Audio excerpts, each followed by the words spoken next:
Many are accusing social media platforms of censorship following their decision to ban President Trump. A U.S. veteran and congressional candidate gives his take on what's been happening. NTD's David Lamb brings us more. Social media platforms such as Twitter and Facebook recently suspended their services with President Donald Trump and GOP officials, claiming they incited violence and violated terms of service.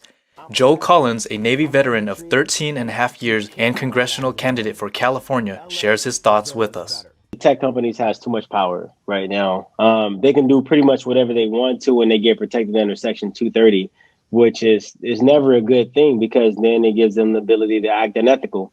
Section 230 protects social media and its users from being liable for restricting content that are obscene, filthy, or excessively violent, or deemed objectionable, regardless if it's protected by the Constitution. Private companies are private companies, and when you have a private company, you have the option to ban whoever you want to from your private company.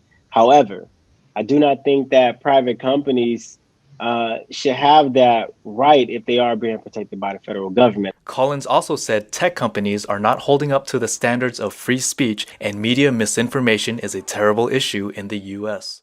If you don't like someone and the mainstream media has the ability to paint that person in a bad light, like they did President Trump and a lot of conservatives and Republicans through these last 4 years, it's not necessarily fair. And I think that they should be fined for putting out false information. He says in the military, they take an oath to defend the Constitution and the U.S. from foreign and domestic enemies, as well as promoting fair treatment for Americans.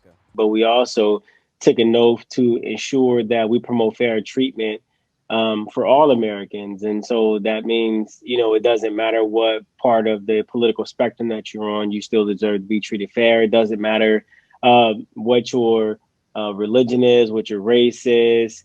It's just about treating people fair. Business Insider reported that Facebook and Twitter lost a combined $51 billion in market value since their platforms have banned President Trump. David Lamb, NTD News, Santa Clara, California.